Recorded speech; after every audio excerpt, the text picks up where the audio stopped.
बिस्मिल्लाहिर्रहमानिर्रहीम। अस्सलाम वालेकुम। हमने चैप्टर जो 5th था उसको स्टार्ट किया था और उसमें हमारा जो पहला लेक्चर था वो एक इंट्रोडक्टरी लेक्चर था बायोडाइवर्सिटी या वैरायटी ऑफ लाइफ के हवाले से। आज जो दूसरा लेक्चर है वो हमारा नॉमेनक्लेचर के हवाले से है कि हमने ये देखना है कि नॉमेनक्लेचर क्या होती है। देखें जी, कोई चीज़ भी हो, चाहे वो लिविंग थिंग है या वो नॉन लिविंग थिंग है, ज़िंदा चीज़ें हैं या बेजान चीज़ें हैं, हर चीज़ को पहचान के लिए एक नाम दिया जाता है। मसलन अगर हम अपने इर्द गिर्द क्लासरूम में देखें, चेयर्स होती हैं तो चेयर का एक अलग नाम है। इसी तरह से हम फ़ैन का एक अलग नाम लेते हैं। इसी तरह से ज़िंदा चीज़ों की अगर हम बात करते हैं तो वहाँ पर कुछ को हमने प्लांट्स कहा है, कुछ को हमने एनिमल्स कहा है। फिर हर एनिमल जो है वो अपना एक पहचान के लिए एक अलग नाम रखता है। तो बेसिकली हमने नॉमेनक्लेचर जो है वो एक ऐसा सिस्टम है जिसमें हम जानदारों को नाम देते हैं। तो इसको हम कह सकते हैं कि nomenclature is actually system of naming, यानी नाम देने का निज़ाम। अब नाम देने का निज़ाम जो है कि ये नया निज़ाम नहीं है, ये बहुत पुराना निज़ाम है। यानी शुरू से ही लोग जो है मुख्तलिफ़ किस्म की अशिया को मुख्तलिफ़ किस्म के नाम देते आए हैं, मुख्तलिफ़ किस्म के जानदार को नाम देते आए हैं। तो हम अगर सोचें तो एक नॉमेनक्लेचर सिस्टम में दो मुख्तलिफ़ किस्म के सिस्टम्स थे। एक को हमने क्या कहा है, कॉमन सिस्टम कहते हैं। हम कॉमन सिस्टम को पहले देखते हैं कि आम सा एक निज़ाम है, मुख्तलिफ़ इलाक़ों में मुख्तलिफ़ चीज़ों के मुख्तलिफ़ नाम रखे जाते हैं। मिसाल के तौर पर मैं कहता हूँ कि हमारे पास एक कॉमन नेम्स हैं जिनको हम कह सकते हैं कि वो ओल्ड नेम्स हैं, या उनमें एक ख़ामी है कि वो उनके अंदर यूनिवर्सलिटी नहीं है, यानी वो हर बंदा वो नाम नहीं ले रहा। इसके अलावा उसमें ये भी हो सकता है कि एक ऑर्गेनिज़म है और उसके मुख्तलिफ़ इलाक़ों में उसके कई नाम हों। हम मिसाल देते हैं कि हमारे पास एक प्लांट है जिसे हम अनियन कह रहे हैं। अब इसको इंग्लिश में अनियन बोल रहे हैं, हम उर्दू में हम इसको प्याज का नाम देते हैं। हम इसी पाकिस्तान के ही अगर मुख्तलिफ़ इलाक़ों में अगर हम देखें, किसी का नाम प्याज है, इसी को पंजाबी में कहीं गंडा कहा जा रहा है, इसी को लोकल लैंग्वेजेस के अंदर कहीं बसल या वसल कहा जा रहा है।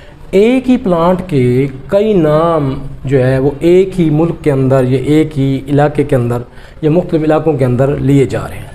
तो इस बुनियाद पर हम कह सकते हैं कि ये एक ऐसा निज़ाम है कि जिसके अंदर कन्फ्यूजन है कि आपको पता नहीं चल रहा कि प्याज जो है वो तो अनियन है, तो फिर बसल जो है वो क्या है, तो वो भी वही चीज़ है। तो एक ही ऑर्गेनिज़म के कई नाम हैं, तो वो क्या है, कन्फ्यूजिंग है कि एक इंसान को कन्फ्यूज़ कर रहे हैं। इल्म नहीं हो रहा कि इसका असल नाम जो है या इसके कोई ऐसा नाम जो हर इंसान अगर हम उसके सामने वो नाम लिया जाए और उसको वो क्या करे, एक्सेप्ट करे। तो ये एक बड़ा कंफ्यूजिंग किस्म का सिस्टम होता है, पुराना निज़ाम है, इसके अंदर कोई लॉजिक्स नहीं है और लोकल लैंग्वेजेस के अंदर उसके नाम होते हैं, उसी लोकल लैंग्वेजेस के मीनिंग्स होते हैं। तो उसको अक्रॉस द वर्ल्ड उसकी पहचान मुश्किल हो जाती है। इसी किस्म की एक और हम एग्जांपल देना चाहते हैं, जैसे अमलतास एक पौधा है। अब इसके जो लोकल नाम हैं उसमें इसको आप क्या कह सकते हैं जी, गुरमाला कह सकते हैं, इसी को आप गोल्डन शावर कह सकते हैं। इसी के हमारे पास कोई और नाम भी हैं, मिसाल के तौर पर जैसे अर्गवार्ड है। तो ये कई नाम हैं, इसके अलावा भी नाम है, इसके लोकल नेम्स हैं, और पौधा क्या है, एक अमलतास है। अगर हम बात करते हैं जी कुछ और एनिमल्स की तरफ अगर हम आते हैं, मसलन मेरे पास कुछ जैसे ब्लैक बर्ड है। अब ब्लैक बर्ड क्या है कि ऐसे परिंदे जिनका रंग काला है। हम बहुत से परिंदे ऐसे देखते हैं जिनके रंग क्या हैं, काले हैं। मिसाल के तौर पर हम एक कॉमन क्रो है जो हमारे घरों में या हमारे इलाके के अंदर एक कॉमन किस्म का कौवा है, उसको अगर हम देखें तो पता चलता है कि जी वो भी एक ब्लैक कलर किस्म का क्या है, एक परिंदा है। और इसी तरह से एक परिंदा होता है जिसको हम रेवन कहते हैं। रेवन एक ऐसा परिंदा है, वो भी ऐसी कौवे की तरह है कि उसे आप पहाड़ी या जंगली किस्म का कौवा कह सकते हैं। अब दोनों के हैं, ब्लैक इन कलर हैं, लेकिन दोनों में थोड़ा सा फ़र्क है। तो अब ये है कि दोनों ब्लैक बर्ड हैं, कौवा भी जो है वो ब्लैक है, वो रेवन भी क्या है वो ब्लैक है। हमने दोनों को एक ही नाम दे दिया है कि ये ब्लैक बर्ड है। तो ये यानी दो चीज़ों का एक नाम होना ये भी एक मुश्किल है। जिस तरह से हमने कहा कि एक चीज़ के कई नाम होना वो भी कन्फ्यूजिंग है, तो और मुख्तलिफ़ चीज़ों का एक नाम होना वो भी क्या है, वो भी कन्फ्यूजिंग है। अगली बात करते हैं, मसलन अगर हम फ़िश की बात करते हैं, मैं जानवरों की तरफ आया, पहले हमने पौधों की बात की, अब अगर हम फ़िश की बात करते हैं। अब फ़िश अकॉर्डिंग टू बायोलॉजी या बायोलॉजिस्ट जो इसको क्लासीफाई करते हैं, तो फ़िश जो है वो बेसिकली वो एक एनिमल है और उसमें आप ये कह सकते हैं कि ये वर्टिब्रेट है, यानी वर्टिब्रेट की एक टाइप है जिसको हम पैसेज भी कहते हैं कि जी जिनके अंदर वर्टिब्रेट कॉलम टाइप है, एक बैकबोन टाइप समझ लें, इस किस्म की चीज़ है। तो ये हमारे पास फ़िश है। अब कई चीज़ें ऐसी हैं जिनके नाम के साथ फ़िश लगता है लेकिन वो फ़िश की किसी डेफिनेशन पे पूरा नहीं उतरते। फिन्स हैं फ़िश के अंदर, वो उसके बैकबोन या उसे आप वर्टिब्रल कॉलम कह सकते हैं, इस वजह से ये वर्टिब्रेट है।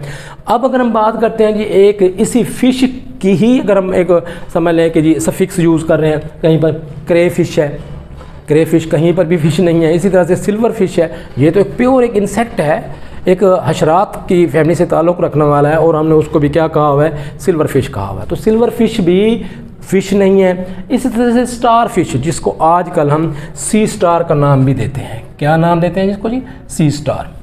ये एक्चुअली क्या है, एकाइनोडर्म है। अब हम एक एकाइनोडर्म को हमने फ़िश समझा हुआ था कई अर्सा तक, लेकिन ये एक फ़िश नहीं है। अब नेक्स्ट बात करते हैं, इस तरह पौधों में एक और मिसाल भी है, जैसे ब्लू बेल्स हैं।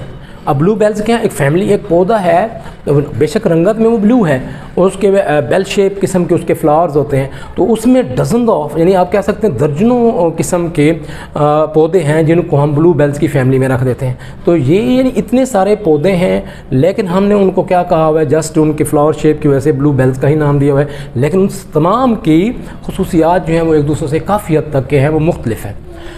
अब इतने ज़्यादा ये जो कॉमन नेम्स थे ये कंफ्यूजिंग थे, इनमें यूनिवर्सलिटी नहीं थी, यानी ये यूनिवर्सल नाम नहीं थे, यानी लोग इनको एक्सेप्ट नहीं करते थे। एक एरिया के अंदर इनकी पहचान थी तो दूसरे एरिया में उस नाम से पहचाने ही नहीं जाते थे, तो एक कन्फ्यूजन था अक्रॉस द वर्ल्ड। तो 1700 यानी 18वीं सदी में कहें तो 1700 के बाद बात की बात है कि जी कार्लस लिनियस जो एक स्वीडिश बोटैनिस्ट था, बोटैनिस्ट भी था, उसके साथ साथ ये एक टेक्सोनोमिस्ट भी था, इसके साथ साथ ये नेचुरलिस्ट भी था। इसको ये भी कहा जाता है कि जी फादर ऑफ मॉडर्न टेक्सोनोमी कहा जाता है, फादर ऑफ टेक्सोनोमी।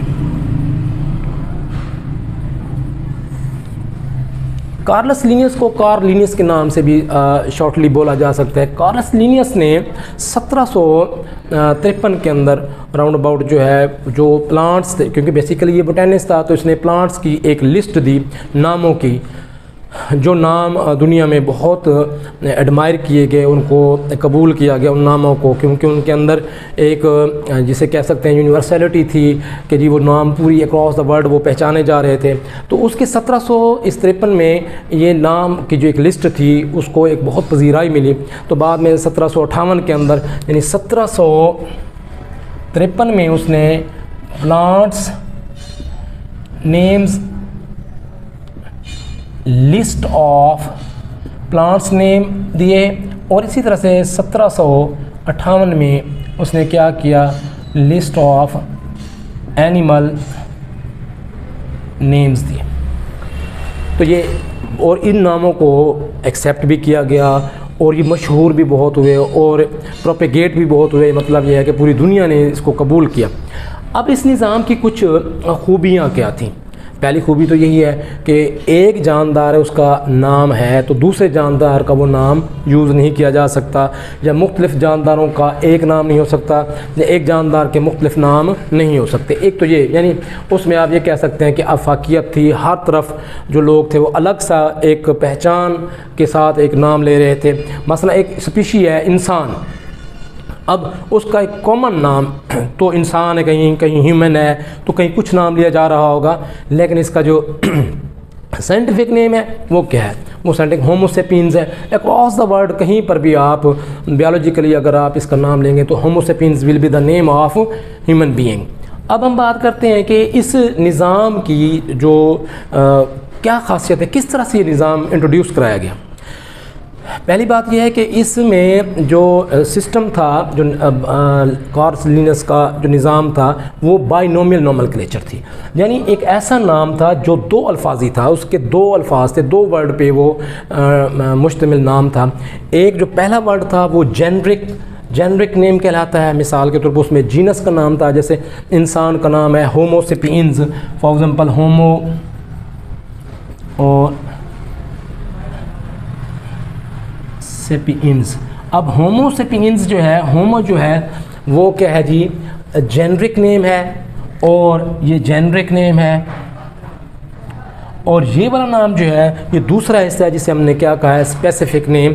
ये स्पेसिफिक नेम है। तो दो नाम थे, एक ही यानी दो हिस्से थे एक नाम में। एक फर्स्ट जो था वो जेनरिक को शो कर रहा था, जीनस को, और दूसरा जो स्पेसिफिक नेम था वो स्पीशीज़ को शो कर रहा था। इस तरह से एक मुकम्मल नाम जो था वो दो वर्ड्स पर या दो अल्फाज पर मुश्तमिल था। अब इसमें लिखने का अंदाज़ है वो प्रीवियस 10th की बुक में भी है, मौजूद है कि जी आप होमो की अगर बात करते हैं, जैसा पहला नाम जेनरिक नेम है तो उसका पहला जो लेटर होगा वो आपने कैपिटल लिखना है, और उसके अलावा जो स्पेसिफिक नेम है या स्पीशी का नेम है तो उसको आपने स्मॉल लेटर से क्या करना है, स्टार्ट करना है। और इसको अगर आप दोनों नामों को अलग से अंडरलाइन कर देते हैं फॉर एग्जाम्पल, तो ये इसका एक साइंटिफिक नेम हो जाएगा। अब इस नाम की बेस क्या थी, किस बेस पर ये रखे जा रहे थे? इसमें एक तो ये था कि मुख्तलिफ़ किस्म के जानवर थे या पौधे थे, उनकी खुसूसियात करैक्टर्स की बुनियाद कर, और उसके साथ साथ रिसर्चर जो था, जो रिसर्च कर रहा था, यानी उनकी क्या खुसूसियात हैं, और उन खुसूसियात की बुनियाद पर मॉर्फोलॉजी थी, उसमें उनकी कुछ फिजियोलॉजी थी या साइटोलॉजी भी देखी जा रही थी, उसकी बुनियाद पर। दूसरा क्या था कि दूसरा ये था कि उनके रिसर्चर, मिसाल के तौर पर एक रिसर्चर था जिसका नाम बॉहिन था। अब बॉहिन के नाम पर एक पौधे का नाम, जो आबनूस का एक दरख्त है, उसका नाम रखा गया जी बहनिया वेरीगेटा। अब ये नाम था बहरिया वेरीगेटा, नाम था किसका, आबनूस का। आबनूस के दरख्त का नाम क्या था जी? अब ये आबनूस का नाम है, पता नहीं कहाँ पर किसी नाम से बुलाया जा रहा था, लेकिन जो इसका बाइनोमियल नोमेनक्लेचर थी वो क्या था, बहरिया वेरीगेटा। अब बहरिया वेरीगेटा जो है ये किसके नाम पर है, ये अब सॉरी बहनिया वेरीगेटा। अब बहनिया वेरीगेटा जो है वो बॉहिन के नाम पर है, जो इसका एक रिसर्चर था जिसने इस प्लांट पे रिसर्च की, तो बॉहिन के नाम पर ये बहनिया वेरीगेटा के नाम से ये जाना जाता है आज। अब नेक्स्ट अगर हम बात करते हैं कि अब ऑनियन, अब नाम फिर हम वही बात करते हैं जिनका नाम एक ऑनियन था, कहीं प्याज था, कहीं बसल था।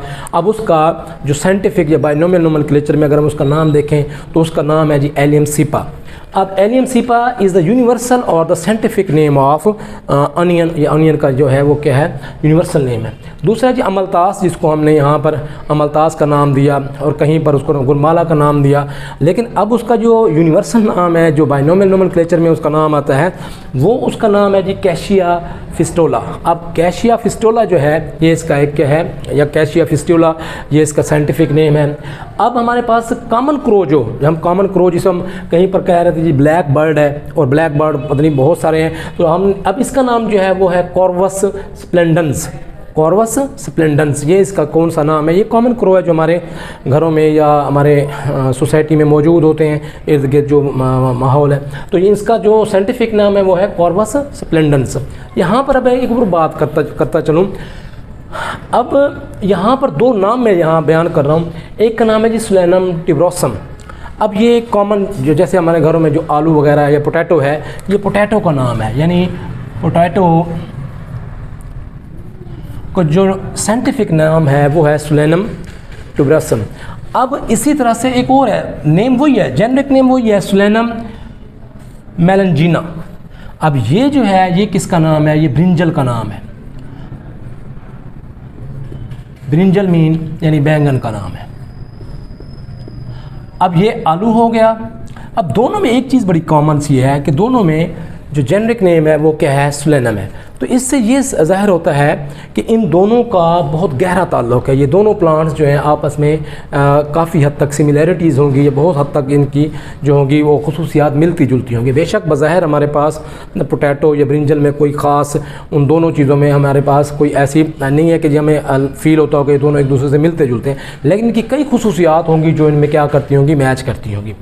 अब नेक्स्ट जो हम बात करने चले हैं वो ये है कि ये शुरू में ये बायनोमियल नोमेनक्लेचर जो थी वो बेस करती थी एक चीज़ पर, वो थी अपीयरेंस, यानी ज़ाहिरी तौर पर कुछ ख़ुसूसियात, जिसको आप कह सकते हैं मॉर्फोलॉजी, आप कह सकते हैं। यानी शुरू में इसकी मॉर्फोलॉजी जो थी वो बेस थी, एक बेसिक पॉइंट था कि मॉर्फोलॉजी अपीयरेंस देखें, उसके बाद इसका नाम रख दें।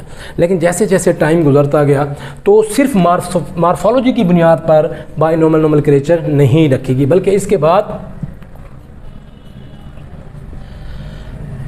साइटोलॉजी यानी उसके सेल्स की स्टडी की गई, इसी तरह से फिजियोलॉजी यानी उसके फंक्शन देखे गए, वो कैसे काम करता है, किस किस्म की एक्टिविटीज़ हैं, इसी तरह से जेनेटिक्स है, उसके जीन्स को देखा गया। तो ये सारी चीज़ें मिलाकर अब जो है मॉडिफाइड किस्म के नाम जो आते हैं वो जस्ट मॉर्फोलॉजी पे डिपेंड नहीं करते, बल्कि साथ के साथ और चीज़ों को भी हम देख रहे होते हैं। मिसाल के तौर पर उसका सेल स्ट्रक्चर देख रहे होते हैं, साइटोलॉजी, और इसी तरह से उसकी मॉर्फोलॉजी है, फिजियोलॉजी है, और उसके साथ जेनेटिक्स है, उसके जीन्स की स्ट्रक्चर्स वगैरह है। तो उस बेस पे हम इसकी क्या करते हैं, अब नोमेनक्लेचर करते हैं। तो मैं एक मतलब फिर बता रहा हूँ कि कॉमन सिस्टम है, दूसरा बायनोमियल नोमेनक्लेचर है। जो बायनोमियल नोमेनक्लेचर है वो असल में अक्रॉस द वर्ल्ड जो है वो एक्सेप्टेबल है, वो दुनिया में माना जा रहा है। उसको आप ये हासिल आया है कि जी वो यूनिवर्सल नेम्स होते हैं जो अक्रॉस द वर्ल्ड इस्तेमाल होते हैं। Thank you.